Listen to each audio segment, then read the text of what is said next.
analyser, OK, on va regarder un peu. Ça, c'est un match qui est plus dynamique, qui a un peu plus de temps aussi. Ça n'a pas été très long non plus, mais je vais le laisser rouler pour vous expliquer un peu qu'est-ce qui se passe, qu'est-ce qui se passait aussi dans ma tête, puis comment je suis allé chercher la soumission aussi. C'est intéressant. Euh, Ça, c'était premier match de la journée 2 du ADCC Trials de la côte Est. Euh, c'est un match auquel ben, je m'étais préparé la veille parce que j'ai su, en fait, après avoir passé à travers la première journée, que j'allais combattre Daniel Maera, qui est ceinture noire en dessous de Mikey Musumeci, que évidemment la plupart de vous connaissent. Donc, je m'attendais vraiment à un match pas nécessairement facile, mais très technique, en fait. C'est pas quelqu'un de facile à combattre, je crois. Il a un style très particulier, comme vous voyez, qui aime beaucoup les berimbolo, tout ce qui est. Il a un style beaucoup Guy.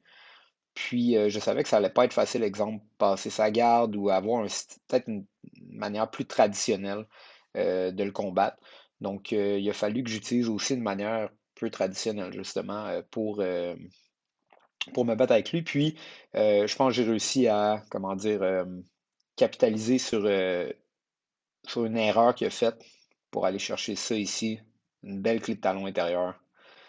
Euh, je vais vous expliquer un peu qu'est-ce qui s'est passé. Donc, comme je vous ai dit, son style à Daniel Mara, il y a une garde vraiment complexe, si vous voulez, à travailler avec.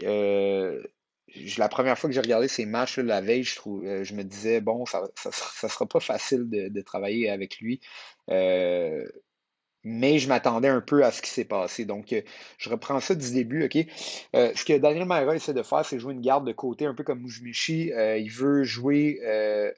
veut empêcher toute forme de contact à l'intérieur, puis utiliser, lui, soit, euh, je vais faire des, je vais utiliser ça, qui essaie d'utiliser sa position intérieure pour euh, rouler en dessous puis aller en berimbolo, OK? Pour ceux qui ne savent pas, un berimbolo, là, c'est une manière en utilisant les crochets de la riva pour rouler et prendre le dos. OK? Donc, si je ne fais pas attention, c'est dangereux. Puis, pour ceux qui ne savent pas non plus, à ADCC, la règle, c'est que les 3 premières minutes ou la moitié, parce qu'au ADCC, c'est 10 minutes habituellement, au trial, c'est 6, la moitié est 100 points. OK? Donc, immédiatement que j'ai senti les débalancements de Daniel Maera, j'ai décidé de m'asseoir. La raison pourquoi, c'est que je voulais pas rester debout trop longtemps puis qu'il ait accès peut-être à une clé de jambe ou quoi que ce soit. Donc, j'ai décidé de jouer assis. Puis, comme vous voyez, ici, c'est un même déséquilibre vers le côté, ou plutôt vers l'arrière ici. C'est un beau déséquilibre. Il y a vraiment une garde compliquée, vraiment active. OK? Un déséquilibre vers l'arrière. Puis, j'accepte le déséquilibre en m'assoyant. Ce qui arrive, c'est que Myra veut rentrer son crochet gauche, que vous voyez juste ici. Il souhaite le rentrer vers, au loin, vers ma deuxième jambe pour aller en inversion, OK? En fait, il va le faire, là. Vous voyez, il va rentrer son crochet puis il va commencer à aller en inversion, OK? Puis son objectif, c'est de capturer mes hanches ici avec sa main puis de commencer à envoyer avec ses deux jambes, là. Vous voyez, il y a une jambe, il attrape ma hanche droite avec ses jambes. Ça, c'est son objectif. Puis il veut tout envoyer vers ce côté-ci pour passer en dessous de moi puis aller vers mon dos, OK? Ça a l'air un peu fou comme ça, mais si vous vérifiez un peu ou vous regardez les techniques de Berimbolo, c'est ça qu'il cherche à faire, OK? Il cherche vraiment à exposer mon dos, puis il commence à le faire, OK? Mais regardez bien, ses jambes ici, il tente d'attraper ma hanche pour tout envoyer, puis je me répète un peu, là, mais tout envoyer par là-bas pour que mes hanches aillent vers le dessus puis expose mon dos. En fait, si vous avez regardé mon analyse d'un match final à Atlanta, non, pardon, Orlando Open, c'est exactement ce que je cherchais à faire à mon adversaire qui avait, quand j'étais par-dessus, puis il était allé en inversion. C'est exactement ça que Daniel Maera cherche à faire, mais à partir d'une autre position un peu. Mais c'est le même principe. Moi, sachant ça, une des premières choses, c'est que le berimbolo, ça fonctionne très bien dans le kimono, en gi, parce qu'on peut s'accrocher après la ceinture, commencer à grimper notre partenaire. C'est pas si facile en no-gi. Puis là, je vais vous montrer pourquoi. Entre autres, moi, la première chose que j'ai faite, là, aussitôt que j'ai senti, OK, il veut aller berimbolo, j'ai mis mon dos au matelas. OK? D'abord, ça fait que mon dos est moins disponible d'accès parce qu'il y a le matelas entre mon dos et lui. Donc, il y a une surface qui l'empêche de s'y rendre. Ensuite, très important, j'étire mes deux jambes de manière très droite, puis je mets même de la pression. J'active mes muscles pour garder mes jambes droites. Ça permet qu'il n'y ait pas de crochet après mes jambes, parce que si j'ai une jambe qui plie, exemple comme ça, c'est plus facile pour lui de rentrer un de ses pieds vers l'intérieur puis de commencer à me crocheter la jambe pour créer du levier pour lever mes hanches. Il souhaite que mes hanches soient hors du matelas pour rentrer, OK? Si vous ne me suivez pas, allez voir un peu des bérimbolos. Si vous me suivez, tant mieux. Si vous ne me suivez pas, vous allez voir une belle soumission tantôt. Donc, tout va bien. Euh, donc, pour continuer le mouvement, vous allez voir, là, il essaie de lever mes hanches du sol. Puis, moi, je vois que l'important, c'est un, garder mes jambes droites, comme vous voyez. Puis, deux, défaire chacune de ses mains qui se rapprochent de mes hanches ou de mon dos. OK? Donc, j'utilise mes bras ici pour défaire les mains le plus rapidement possible. Pardon. Voilà. Puis là, il essaye, puis je défais, puis je suis toujours en train de constamment, je sais que j'arrête beaucoup là, le vidéo, mais je suis constamment en train d'utiliser mes jambes aussi, comme vous voyez, pour défaire les crochets ou ramener ma position à l'intérieur. Donc, c'est une position, en ce moment, je suis très défensif. L'objectif, c'est encore une fois de ralentir l'action, comme si vous avez vu mon vidéo avant voyons, de ADCC. J'essaie de ralentir l'action de mon adversaire pour, un, comprendre la situation, puis aussi me mettre dans l'esprit de compétition, c'est-à-dire d'accepter qu'on est dans des positions, puis je dois défendre, là je peux attaquer, puis ainsi de suite, puis mon tour va venir. OK? Donc la patience, c'est une clé parfois en compétition. Donc il essaie de me défaire ici, je défais les mains. Puis là, vous voyez, là, je commençais à trouver qu'il se rapprochait un peu trop de mes hanches, donc on a utilisé en compétition, c'est pas comme dans, dans le gymnase, quoi, que dépendant du partenaire, des fois, on a envie de leur mettre la main au visage. Blague à part, vous voyez, j'utilise ma main pour le garder le plus loin possible de mes hanches. Je veux pas du tout que ses bras commencent à se rapprocher d'une de mes hanches et que son dos commence à aller en dessous de moi. OK? Donc, je m'assure de le garder à distance. Juste comme ça, je défais mes jambes. Puis là, vous voyez, au lieu de j'ai une attitude un peu plus défensive puis contre-attaque parce qu'au lieu de tout simplement me relever à partir de cette position-là, vous voyez, je pourrais me relever ou je pourrais me retirer vers l'arrière, puis ensuite me relever par-dessus. Au lieu de faire ça, je reste sur mon dos, puis j'attaque avec mes crochets, OK? Vous voyez mes deux crochets ici. Je fais juste essayer de reprendre la position intérieure, OK? Je le garde un peu à distance, puis j'attaque avec mes crochets. Exact. Puis là, il va commencer à réaliser, OK, il ne peut pas rentrer dans le bérimbolo. C'est la raison pourquoi j'ai levé mon dos du sol. C'est que là, maintenant, il attaque mes jambes.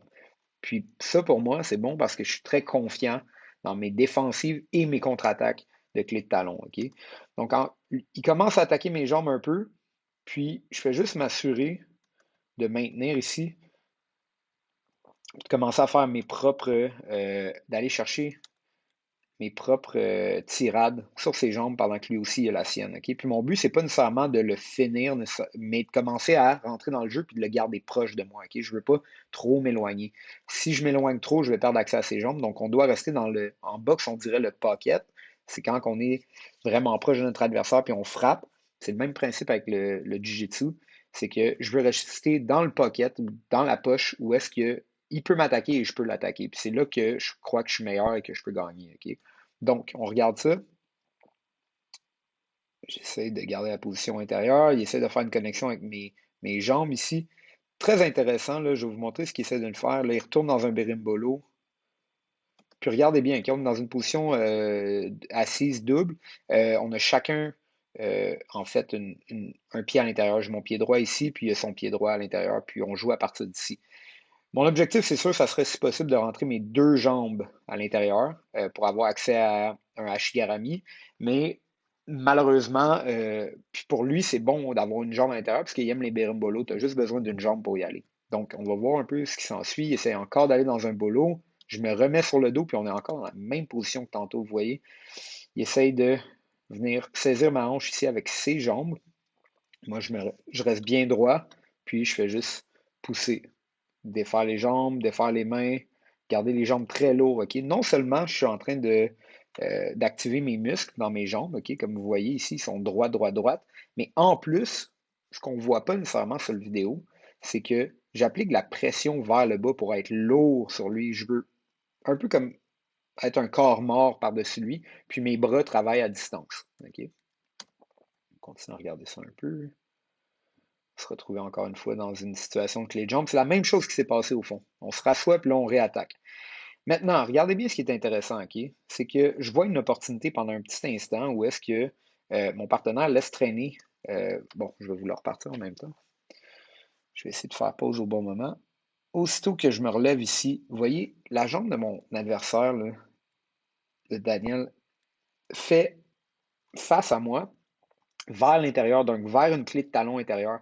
Puis, c'est une position qui est très proche du 50-50. Le seul problème, c'est que ma jambe droite ne passe pas à travers ici pour être en 50-50. Mais c'est ça que je recherche à faire. Donc, je vais utiliser une position de contrôle pour aller la chercher. OK?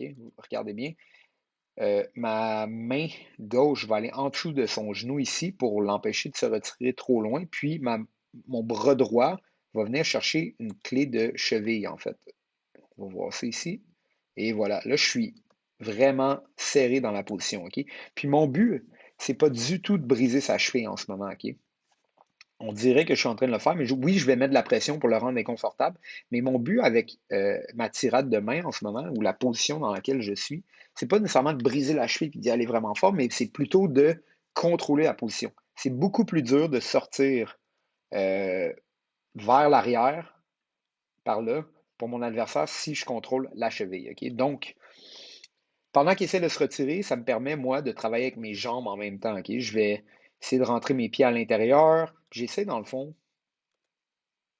de connecter mes jambes en 50-50 si possible. OK? Vous voyez, j'essaie de travailler pour aller chercher la position à l'intérieur. Et Daniel sait ça. Mon adversaire sait ce qui se passe, donc il va toujours garder ses genoux à l'intérieur. On va regarder ici. Très bien, OK. Vous voyez, là, je commence à atteindre le 50-50. J'ai ma jambe ici qui est passée à l'intérieur, mais Daniel est vraiment fort. Il continue à contrôler mes jambes. Ça ne me permet pas de les fermer. Puis, regardez bien, moi, je sais vraiment ce qui se passait dans ma tête, mais pendant un instant, je réalise que je pourrais exposer le talon. Son talon, si je relâche ma clé de cheville, je peux aller chercher le talon, mais puisque, ok, donc, je pourrais aller chercher le talon là, mais puisque Daniel contrôle mes deux jambes, je sais que si j'essaie d'aller pour une clé de talon, il va réussir à s'enfuir parce que je vais perdre le genou, ok, qui est très important juste ici. Donc, on va regarder, je commence à y penser, c'est pas encore le temps, ok? Donc, au lieu, je vais continuer à contrôler la position. Là, c'est ici que ça va se passer, ok? Là, c'est très intéressant ce qui se passe, c'est que pendant un instant, oups, pardon, je vais remonter ça. Vous voyez, ici, là, je regarde le talon, là, puis je commence à avoir, je commence à y faire de l'œil, je commence à avoir hâte d'aller le chercher. Mais regardez bien, c'est pas encore le temps parce que j'ai pas de contrôle du genou, OK? Son genou est libre, ses hanches sont vraiment loin ici. Donc, c'est pas le moment. Au lieu, ce que je vais faire, c'est que je vais, une fois qu'on se rassoit, juste ici, ouais, je vais aller chercher à l'intérieur avec mon bras. Je vais aller chercher la tirade de bras que je vous ai montré dans mes mécaniques de finition de 50-50. Puis ça va me permettre de retenir son genou à l'intérieur de mes hanches. Ou plutôt, je vais faire un cercle. OK? Son genou, je ne veux pas qu'il sorte de ma ligne de hanche. Puis ma ligne de hanche, c'est ça ici à peu près. OK? En anglais, on appelle ça le knee line. OK? Puis l'autre chose vraiment intéressante, c'est que ma jambe droite, en étant par-dessus sa jambe gauche, ça y empêche de faire une rotation par vers sa droite parce que c'est ce qu'il voudrait faire une fois que je vais attraper le talon. OK? En fait, Daniel, ce qu'il aimerait faire, c'est que une fois que j'attrape le talon, il voudrait tout lancer vers la droite puis essayer de faire une rotation puisque mes jambes sont ouvertes. Malheureusement pour lui, non seulement je retiens son genou à l'intérieur, j'attrape aussi le talon ici, mais en plus, ma jambe est par-dessus sa jambe, puis ça l'empêche complètement de rouler vers le côté, puis ça va créer énormément de pression pour attraper la clé de talon. Donc, vous voyez, pendant un instant, ma main est allée à l'intérieur. Là, c'est vraiment dur. Je vais essayer de reculer quelques secondes. Juste ici, OK, oui, c'est ça qui est intéressant, ce positionnement-là. Ma main est à l'intérieur. Ma jambe droite retient sa jambe gauche et je suis en train d'attraper le talon. Tout ce qui me reste à faire maintenant, c'est lier mes mains ensemble puis euh, faire la contre-pression. Par contre-pression, ce que je veux dire, c'est ça ici, OK? Ma jambe va peser vers le bas. Mes hanches vont lever vers le sol, puis je m'assiste même avec mon pied gauche ici. Puis finalement, euh, je vais essayer d'expliquer la mécanique, mais je vais lever le talon puis reculer l'épaule vers le matelas. Puis c'est là que je vais avoir beaucoup de contre-pression, comme vous comprenez, OK? Donc ça va par là, par ici, par ici, par là. Puis ça me permet de peser. Donc, vous voyez, il y a euh, plusieurs contre-pressions. Puis c'est ça qui fait qu'on peut briser une jambe, en fait. C'est que si on amène tout, si je faisais une rotation vers ma gauche pour essayer de briser sa jambe, OK? Si j'essayais de tourner par là-bas, ça ne marcherait pas parce qu'il pourrait tourner avec moi. Daniel pourrait tourner vers la même direction. Mais en faisant des contre-pressions ici, ça fait que Daniel ne peut pas tourner par là, puis ainsi de suite, OK? Je pense que vous comprenez un peu le concept. Sinon, allez voir mon vidéo sur les mécaniques avancées de finition. C'est un petit peu plus clair avec juste des mots. Puis là, on va regarder la finale ici. Clé de talon atteint. Fait que je vais juste vous repartir un peu le vidéo. Ouais, il y avait beaucoup, beaucoup, beaucoup de pression là-dedans, malgré que les jambes étaient fermées. Donc, c'est là qu'on réalise des fois l'importance de retenir plutôt la jambe pour l'empêcher de s'échapper, pour ensuite, des fois, attraper le talon avant de tenir les hanches. C'est important, je vous dirais. Donc, j'étais vraiment fier de ce combat-là parce que je m'attendais vraiment à une guerre. Il est très technique, puis, mais je pense que je me suis retrouvé dans une position qui est vraiment confortable. Puis ça m'a permis de finir la clé. Puis il y avait beaucoup d'éléments techniques, mais je pense qu'être confortable avec le berimbolo aussi, c'est vraiment important. De l'avoir travaillé moi-même, j'ai fait beaucoup de berimbolo à partir des clés de jambes, euh, comme je vous montre dans mes contre-attaques. Donc, je pense que c'est ce qui m'a permis en fait de bien faire. Euh, Ceci étant dit, ben, ça y est pour l'analyse. J'espère que c'est un peu clair. J'essaie de m'améliorer avec ça. C'est pas toujours facile, surtout sur des séquences qui sont rapides, mais j'espère que vous avez réussi à en profiter. Puis, ben, je vous vois à la prochaine semaine.